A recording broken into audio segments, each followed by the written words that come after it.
say you sell your company for $1 million and your basis in the stock is $100,000, and you would have a long-term capital gain, assuming you were in the business for more than a year, long-term capital gain, which is taxed more favorably than a ordinary income.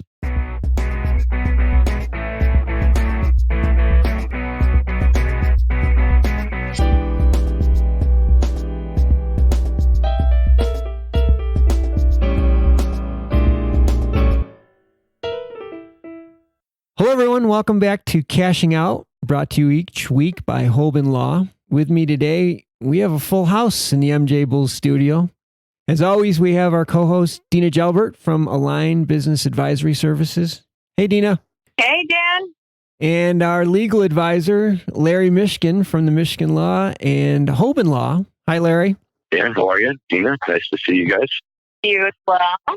And last but certainly not least is an old friend who stopped by, CPA Jim Marty from Bridgewest CPAs. Hey, Jim. Hi, everybody. Nice to be aboard. Great to have you, Jim. For our listeners, you may remember Jim.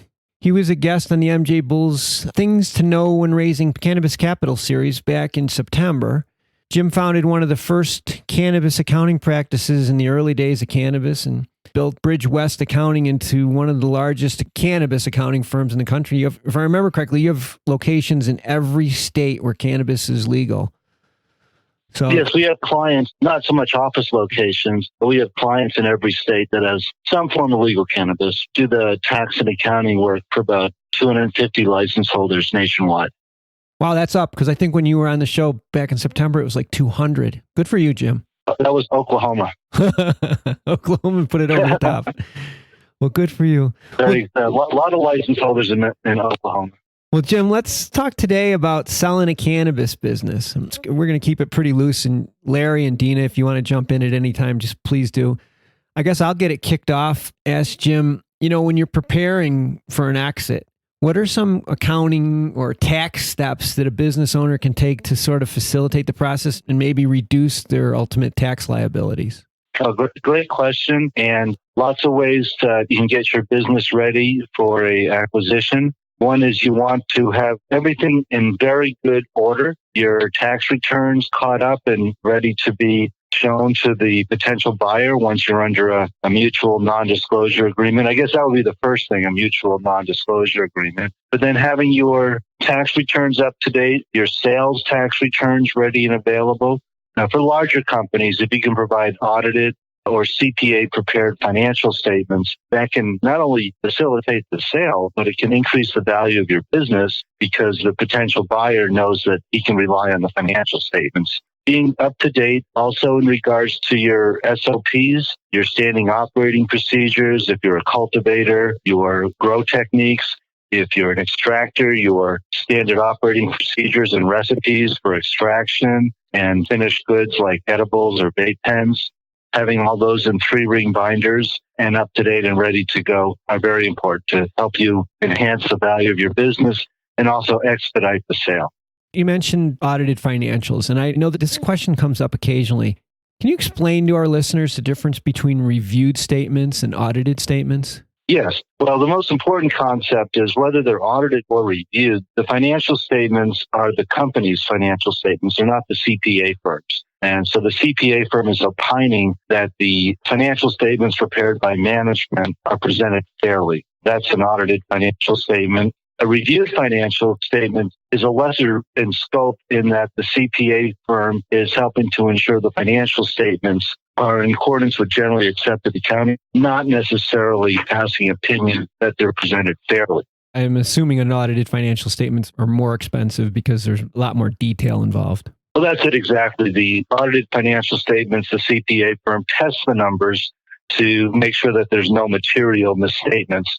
While in a reviewed financial statement, they accept the management's financial statement and put them into the form of generally accepted accounting principles, but don't necessarily take responsibility that they're presented fairly without any material mistakes, as you would in an audit. Some states require audited financial statements, so that's what gets us involved in doing audits. Also, the deals are getting so big now, especially these reverse mergers on the Canadian Stock Exchange, where audited financial statements are required all the way through, or the investors are asking for audited financial statements because the deals are $20, $30, $50 million, some of these deals.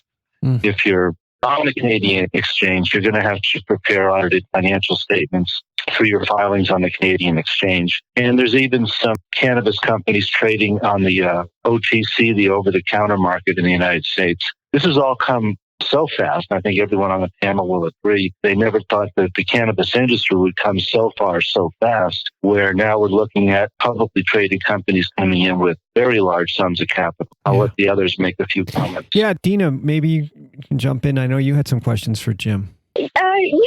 When businesses are going through a transaction, one of the things that often comes up, and I think this would be good for you and Larry to maybe talk a bit about, is the taxation and tax compliance and then indemnification, and how that can be a risk going into a transaction, making sure that you're compliant. But then also, Larry, maybe you can talk to the tax liability from in a cannabis, whether or not they're up to date on their taxes, and what indemnification that as a buyer you might want to put in, and then as a seller you need to be aware of. Correct. So as we were talking about previously, that's one of the ways that we make sure that certain representations or certain things are taken care of by the other side, by saying that if they don't take care of it, then they're going to be responsible for all the damage that occurs as a result of their failure. So, typically, and Jim certainly can correct me if I'm wrong, but mostly on deals like this, when there's outstanding tax issues, those tax issues have to be resolved before you can close on the deal. In Illinois, when you're selling a retail business from one person to another, the Department of Revenue issues what's called a bulk sales stop order, and the seller is responsible for getting this document prepared by the Illinois Department of Revenue that verifies that the ownership of the property is changing hands on this date. And boom, that's the deadline. Prior to that date, it's the seller's responsibility. After that date, that's the way the Illinois Department of Revenue keeps track. So we have indemnification provisions in there that'll say, if you've lied, if you haven't done it the right way, if there's liability that spills back as a result, then you indemnify us. And they'll do it the other way to say to the new owners, look, if you fail to collect your sales tax after the closing, and for whatever reason they try to reach back to us, then you're going to indemnify us from that type. We have something similar in Colorado with our MED, our Marijuana Enforcement Division. They're a department of our Department of Revenue, the tax collection agency of the Colorado government. And before they'll approve a transfer of a license to a new owner, they're going to make sure that all the taxes are filed and paid. Or if you owe money to the IRS, that there's an installment payment plan in place. So very similar to what Larry was talking about. Now, as far as tax liability goes, there's basically two ways to structure the sale of any small business. One is an asset sale and one is a stock sale. As a general rule, the seller prefers a stock sale because they can get long-term capital gains treatment on anything above their investment in their own company's stock. So it's more favorable to the seller. Buyers, on the other hand, are very interested in just purchasing the assets, purchasing the license, purchasing the grow facility, the extraction machine, the fixtures and cash register, the retail operation.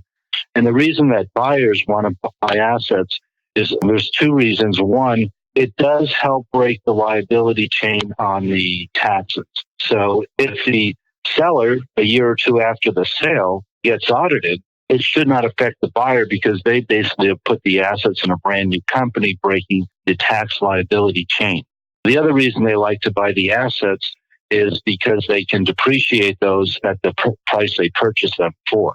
So those are some of the things that buyers and sellers look for in a transaction. Usually it's a negotiated item. Most small business sales end up as asset purchases. Let me take a quick second and do a little business and thank one of our sponsors, Trevitt Hill LLC. Cannabis investors expect the companies that they invest in to generate really big returns. Unfortunately, not all companies reach their expectations. Trevitt Hill's management team works with investors to turn around and in some cases purchase their underperforming portfolio companies. To learn more, go to trevitthill.com. You bring up something that I'm always puzzled by, and that's defining basis, explaining to somebody what's the basis in this company when I exit it and I receive a payment. Is it less the basis that I've invested in the company? Yes. It is a confusing subject because basis is a moving target, and the way you calculate it varies based on whether you're a corporation or a partnership, which are the two general forms that you see. But basis starts out with your original investment, and then it's increased for profits of the company, and it's decreased for cash that you take out of the company. It's a lot more nuanced than that, but that's the basic structure. So you start with your investment. It's increased for the profits of the company while you own it. It's decreased for cash distributions or dividends that you take out. Again, that's very simplified, but that's the concept of basis. And then say you sell your company for $1 million and your basis in the stock is $100,000, and you would have a long-term capital gain, assuming you were in the business for more than a year, long-term capital gain, which is taxed more favorably than a ordinary income. It's about half the tax rate. It varies some depending on your tax bracket and other things like that. And a round number between federal and if you have state taxes, you're 20-25% for long-term capital gains versus about 36% for ordinary income. Getting long-term capital gains treatment on the sale of your business is very favorable. And there's also now, this is brand new too, within the last year, these opportunity zones where you can sell any small business, even a cannabis business, and then reinvest those proceeds in an opportunity zone. And you don't have to pay tax on the profit of your small business. Wow. And then if you stay in the opportunity zone for 10 years, you don't pay any tax on the sale of your business 10 years earlier or the profits on the business in the opportunities. So the opportunities are very exciting. They just came into law at the end of last year. But a lot of the cities and towns, including the city I live in, Longmont, Colorado, we have a very large opportunity zone. And we're looking at doing some exciting things there, like maybe CBD water factories and other things. So check out these opportunity zones. It's a pretty interesting concept, and it's brand new. Yeah, that's really interesting. So just to wrap up basis, so you said if you had a basis of $100,000 and you sold your company for $1 million, so your capital gains would then be a $900,000? Yes. Okay. So in that same line of questions, for an LLC or a partnership, at the end of the year, the members get K1s. Maybe you should explain K1s before I move on. Well, K1 is a partner's or subchapter S shareholders' proportionate share of the profits for that year. Okay. Let's just say the company lost money or had a few years of losing money and you were receiving negative K1s. Would that add to your basis? Well, it actually takes away from your basis because, as I said, even though your basis is increased for profits, if there are losses, they decrease your basis. Okay. Because likely you're borrowing money to cover those losses, driving down the value of the company because now it's incurring debt. So losses decrease your basis. So you don't get a carry forward on those losses in the next... It depends. That depends on a lot of things. The answer is yes, possibly. You might have loss carry forwards. You might have losses that you're unable to use that carry forward. But needless to say, the U.S. tax code is very complicated, and how you figure those carry forwards and what losses you're able to deduct. It takes a CPA or a tax attorney really to figure those things out. Yeah. That's very complicated. The arena of the tax code is basis issues and carry forwards. Yeah, I think there's a lot of people that just are thinking, okay, I'm going to make this much money when I sell my company, but then they don't really work through all the other details. So Larry, any questions for Jim? Oh my, I just sit here and take notes when he talks. Me too. Larry, are you going to ask you when Phish is going to go on tour again? As a matter of fact, they announced their summer tour, and they're coming to St. Louis. They're coming to Chicago. So we're looking all over the place. And then, of course, back out at Dick's in September. You just pull in there for the weekend when that happens, don't you? That's right. They're doing 2 shows at Bonnaroo. Oh, I heard about that. Yes. That's although Bonnaroo's a young man's game. When Larry and I aren't doing lawyering and accounting, we enjoy our Grateful Dead and our Phish. You're not the only one in this industry, that's for sure.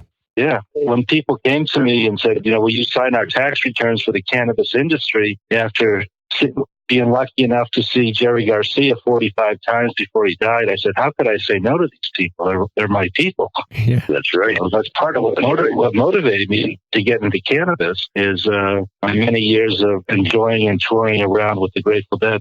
I'm a little older than some of our people listening to this, as they can probably tell by having seen so many Dead shows since Jerry's been gone now for quite some time. And when you do, they all turn to you and say, wow, you saw Jerry? Yeah. I get a lot of that. Makes me feel old. Dena, do you have anything for Jim before we wrap up? No. I think you hit on all the major points. Thank you so much for sharing all that knowledge. I think for a lot of people who didn't know some of those kind of key items, that's really helpful. I know those are a lot of things we often have to explain to clients as you go through the process. I think that's really helpful information. Well, let me say quickly, because I almost always forget, if anybody is listening or any of our listeners have any thoughts or ideas, please email us at connect@mjbulls.com. And I'll have all of Dena's, Larry's, and Jim's contact information on the MJ Bulls website. So if anybody wants to follow up with any of them after the show, you can go to the website. I also want to thank Jamie Humiston for composing the music, as always. Guys, thanks. Appreciate you guys spending the time with me today. Thank you very much, Dan. Yeah. And Jim, will you come back on the show as we move along? Absolutely. Awesome. Absolutely. And Jim, I'll catch up with you down the road. You bet. All right. Thanks, guys. Thank you. Thank you all. Bye-bye.